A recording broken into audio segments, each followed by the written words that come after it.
മധുര മീനാക്ഷിയുടെ മണ്ണിൽ നിന്നും ശാന്തമായ കൊടൈക്കനാലിലേക്കുള്ള ഒരു യാത്രയിലേക്ക് ഏവർക്കും സ്വാഗതം. ഒരു ചിന്ന യാത്ര, അതാണിത്. നിങ്ങൾ കാണാൻ പോകുന്ന കാഴ്ചയിലേക്ക് കടക്കുന്നതിനോടൊപ്പം ഒരു കാര്യം പറയട്ടെ. ഈ ചാനൽ ഇഷ്ടപ്പെട്ടാൽ സബ്സ്ക്രൈബ് ചെയ്യുമല്ലോ അല്ലേ? അപ്പോൾ നമുക്ക് കാര്യത്തിലേക്ക് കടക്കാം. ഇന്ന് നമ്മളൊരു യാത്ര പോവുകയാണ്. സമുദ്രനിരപ്പിൽ നിന്നും 3000ഓളം അടി ഉയരത്തിലേക്കുള്ള ഒരു യാത്ര. തമിഴ്നാട് ഡിണ്ടിഗൽ ജില്ലയിലെ ഒരു പട്ടണമാണ് കൊടൈക്കനാൽ.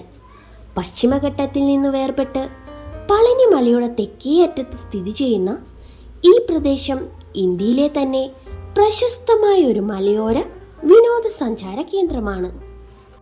ഡിസംബർ ജനുവരി മാസങ്ങളിലാണ് കൊടൈക്കനാലിലേക്ക് ട്രിപ്പ് പ്ലാൻ ചെയ്യാൻ ഏറ്റവും നല്ല കാലാവസ്ഥ. പോകുന്ന വഴിയെല്ലാം നല്ല അടിപൊളി കാഴ്ചകളാണ് നമ്മളെ കാത്തിരിക്കുന്നത്. തെങ്ങിൻ തോപ്പുകളും മലനിരകളും, അങ്ങനെ പ്രകൃതി ഭംഗി നിറഞ്ഞ ഒരു പ്രദേശം. നമ്മൾ പോകുന്ന വഴിയിൽ തന്നെ ആദ്യമേ ഒരു വെള്ളച്ചാട്ടം കാണാം. അവിടെ നമ്മൾ വണ്ടി നിർത്തിയില്ല, അവിടെ നല്ല തിരക്കായിരുന്നു. അത് കഴിഞ്ഞ് കുറച്ചു മുൻപോട്ട് പോയപ്പോൾ തന്നെ നമ്മൾക്ക് ഇതേപോലെ ഒരു തടാകം കാണാൻ സാധിച്ചു. നല്ല ഭംഗിയുള്ള ഒരു തടാകമാണിത്. കൊടൈക്കനാലിൽ വേനൽക്കാലം ഏപ്രിൽ മുതൽ തുടങ്ങുകയായി. മഞ്ഞുകാലം നവംബറിൽ തുടങ്ങും. ഇക്കാലത്ത് താപനില ചിലപ്പോൾ 0 ഡിഗ്രിയോളം താഴും. ഈ തണുപ്പിനെ പ്രണയിച്ചാണ് ഒരു കാലത്ത് ബ്രിട്ടീഷുകാർ ഈ മലനിരകളിലേക്ക് വഴിവെട്ടിയത്. ചുരം കയറി നമ്മൾ ഏകദേശം കൊടൈക്കനാൽ ടൗണിലേക്ക് എത്തിയിരിക്കുന്നു. നോക്കുമ്പോൾ തന്നെ തീപ്പെട്ടിക്കൂടുകൾ അടുക്കി വെച്ചതുപോലെയുള്ള കെട്ടിടങ്ങൾ. നമ്മൾ ആദ്യമേ പോകുന്നത് കൊടൈക്കനാൽ തടാകം അഥവാ കോടൈക്കായൽ എന്ന സ്ഥലത്തേക്കാണ്. ഇത് 1863 അമേരിക്കയിൽ നിന്നുള്ള ബ്രിട്ടീഷ് മിഷണറിമാരാണ് നിർമ്മിച്ചത് എന്ന് പറയപ്പെടുന്നു. ഇവിടെ എത്തുമ്പോൾ തന്നെ നമ്മളെ ആകർഷിക്കാനായി അനേകം കുതിരകളുമായി ഇവിടെ ആൾക്കാരുണ്ട്. ഈ തടാകം വളരെ മനോഹരമായാണ് ഇവർ നിർമ്മിച്ചിരിക്കുന്നത്.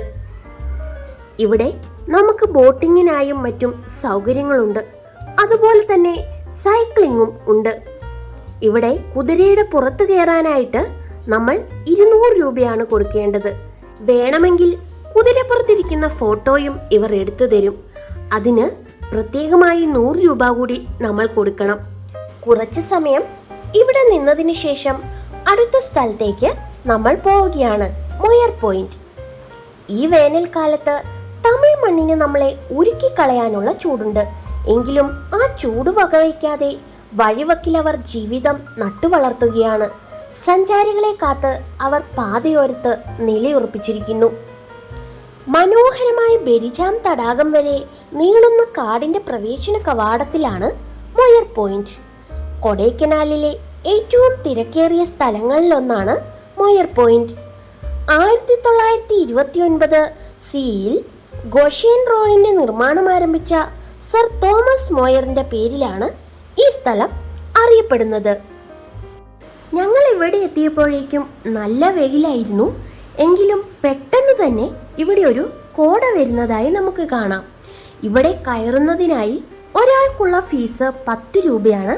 നമുക്കിവിടെ ഇതിനെ അടുത്ത് പോയി ഫോട്ടോ ഒക്കെ എടുക്കാൻ പറ്റും. അതുകൊണ്ട് തന്നെ ഫോട്ടോ എടുക്കുന്നവർക്കും വീഡിയോ എടുക്കുന്നവർക്കൊക്കെ നല്ലൊരു പ്ലേസ് ആണിത്. ഇവിടെ പെട്ടെന്ന് തന്നെ കോട വരുന്നതിനാൽ നമുക്ക് കാഴ്ചയൊക്കെ മങ്ങിപ്പോയേക്കാം.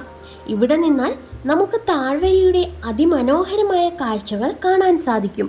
പക്ഷേ ഇതേപോലെ കോട കയറി വന്നിട്ടുണ്ടെങ്കിൽ നമുക്ക് കാഴ്ച കാണുന്നതിന് അത് തടസ്സമായി നിന്നേക്കാം.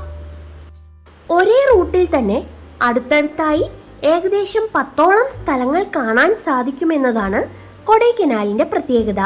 അടുത്തതായി നമ്മൾ പോകാൻ പോകുന്നത് ഗുണ കേവിലേക്കാണ്. പക്ഷേ അതിനു മുൻപായിട്ട് തന്നെ പൈൻ ട്രീ ഫോറസ്റ്റ് എന്നൊരു സ്ഥലവും കൂടിയുണ്ട്. അവിടെയും സന്ദർശകർക്ക് ഇറങ്ങി വിശ്രമിച്ച് ഫോട്ടോകളൊക്കെ എടുക്കാനുള്ള സ്ഥലമാണ്. നമ്മൾ പോകുന്ന എല്ലാ സ്ഥലങ്ങളിലും തന്നെ ഫോട്ടോഗ്രാഫർമാരുണ്ട്. അതുകൊണ്ട് തന്നെ നമുക്ക് നല്ല നല്ല ഫോട്ടോസ് എടുക്കാൻ സാധിക്കും. അങ്ങനെ പൈൻ ട്രീ ഫോറസ്റ്റും കഴിഞ്ഞ് നമ്മൾ ഗുണ കേവിൽ എത്തിയിട്ടുണ്ട്. ഇവിടെയും ഒരാൾക്ക് 10 രൂപയാണ് കയറുന്നതിനുള്ള ചാർജ്. അധികമൊന്നും സഞ്ചാരികൾ എത്താതിരുന്ന ഈ സ്ഥലം ഗുണ എന്ന സിനിമ പുറത്തിറങ്ങിയതിനു ശേഷമാണ് പ്രശസ്തമായതും ആളുകളുടെ പ്രിയ സഞ്ചാര ഇടമായതും. 1821 ഇംഗ്ലീഷ് ഓഫീസറായിരുന്ന BS വാർഡാണ് ഈ അതിപുരാതന ഗുഹ കണ്ടെത്തിയത്. ഗുഹയ്ക്ക് സമീപമായി വാച്ച് ടവർ നിർമ്മിച്ചിട്ടുണ്ട്. അതിനാൽ നമുക്ക് കൊടൈക്കനാലിന്റെ ഭംഗി മുഴുവൻ അവിടെ നിന്ന് ആസ്വദിക്കാനാവും. ഇവിടെയെല്ലാം തന്നെ പെട്ടെന്ന് തന്നെ ഒരു കോട വരുന്നതായി നമുക്ക് കാണാൻ സാധിക്കും. ഇവിടുത്തെ ഗുഹകളെല്ലാം തന്നെ അടച്ചു വച്ചിരിക്കുകയാണ്. ഇവിടെ വരുന്ന ആളുകളുടെ സേഫ്റ്റിയെ കരുതിയാണ് ഇതെല്ലാം മൂടിയിരിക്കുന്നത്. വവ്വാലുകൾ സ്ഥിരതാമസമാക്കിയ ഇവിടുത്തെ ഏറ്റവും അഗാധമായ ഭാഗത്തേക്ക് വീണ് 13ഓളം പേർ മരണപ്പെട്ടിട്ടുണ്ട് എന്നാണ് കണക്ക്. ഇവിടെ വീണ ഒരാൾ മാത്രമേ രക്ഷപ്പെട്ടിട്ടുള്ളൂ എന്നാണ് അറിയാൻ സാധിക്കുന്നത്. പുതിയ സിനിമയായ മഞ്ഞുമേൽ ബോയ്സിന് ശേഷം ഇവിടെ ആരാധകരുടെ കുത്തൊഴുക്കാണ്. ഇനി നമ്മൾ കാണാൻ പോകുന്നത് പില്ലർ റോക്സ് ആണ്. മൂടൽ മഞ്ഞിനിടയിൽ ഉയർന്നു നിൽക്കുന്ന പാറകൾ. പ്രകൃതിയുടെ ഈ അതിശയകരമായ സൗന്ദര്യം ഒപ്പിയെടുക്കാൻ അനേകം സഞ്ചാരികൾ ഇവിടേക്ക് ഒഴുകിയെത്താറുണ്ട്. പാറക്കൂട്ടങ്ങളുടെ വ്യക്തമായ കാഴ്ച ലഭിക്കണമെങ്കിൽ കോടയില്ലാതിരിക്കണം, അല്ലെങ്കിൽ നമുക്ക് ഒന്നും തന്നെ കാണാൻ സാധിക്കില്ല. സാഹസികത ഇഷ്ടപ്പെടുന്നവരാണെങ്കിലും കാര്യമില്ല, ഈ പാറകളിൽ നമുക്ക് കയറാൻ സാധിക്കില്ല. സുരക്ഷിതമായ അകലത്തിൽ നിന്ന് നമുക്ക് കാണുവാൻ മാത്രമേ സാധിക്കുകയുള്ളൂ. അടുത്തതായി നമ്മൾ പോകുന്നത് കോക്കേഴ്സ് വാക്കിലേക്കാണ്. 1872 ലഫ്റ്റനന്റ് കോക്കർ പണി കഴിപ്പിച്ച കോക്കേഴ്സ് വാക്ക് ഏകദേശം 1 കിലോമീറ്റർ നീളമുള്ള ഇടുങ്ങിയ കാൽനട പാതയാണ്. അവിടേക്ക് കയറുമ്പോൾ തന്നെ അനേകം സാധനങ്ങൾ ഇതുപോലെ വിൽക്കുവാനായിട്ട് വച്ചിട്ടുണ്ടാകും. ഫുഡ് ഐറ്റംസും കരകൗശല വസ്തുക്കളും ആഭരണങ്ങളും എല്ലാം തന്നെ നമുക്കിതിൽ കാണാൻ സാധിക്കും. ഇവിടെ നിന്ന് മനോഹരമായ ഒരു വ്യൂ ആണ് നമ്മൾക്ക് ലഭിക്കുന്നത്. ഇവിടെ നിന്ന് നമുക്ക് ഇതേപോലെ ഒരു വാക്കിംഗ് നടത്തി പതിയെ തിരിച്ചു വരാനാകും. അതിമനോഹരമായ ഒരു മൂടൽമഞ്ഞോട് കൂടിയ അവസ്ഥയാണ്. അപ്പോൾ നമുക്ക് വർത്തമാനമൊക്കെ പറഞ്ഞ് നടക്കാനായിട്ട് ഇവിടം നല്ല ഒരിടമാണ്. അതേപോലെ തന്നെ നമുക്കിവിടെ നല്ല ഫോട്ടോസ് എടുക്കാനും സാധിക്കും. ഇവിടെ നിന്ന് ഞങ്ങൾ ഒരു പാനിപൂരി കഴിച്ചിട്ടുണ്ടായിരുന്നു. വലിയ കുഴപ്പമില്ല, എന്നാൽ അത്രയ്ക്ക് ടേസ്റ്റ് ഒന്നുമില്ലായിരുന്നു. ഇത്രയും സ്ഥലത്തെ ഞങ്ങൾ പോയുള്ളൂ. അത് കഴിഞ്ഞ് നേരെ ഞങ്ങൾ കൊടൈക്കനാൽ കായലിൻ്റെ അവിടേക്ക് തന്നെ വന്നു. അതിനുശേഷം ജേക്കബ്സ് കിച്ചൺ എന്ന് പറയുന്ന ഒരു സ്ഥലത്ത് നിന്ന് നമ്മൾ ഫുഡ് കഴിച്ചു.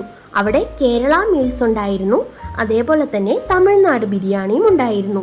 അതൊക്കെ കഴിച്ച് വൈകുന്നേരത്തോടു കൂടി തന്നെ ഞങ്ങൾ മധുരയ്ക്ക് തിരിച്ചു പോന്നു.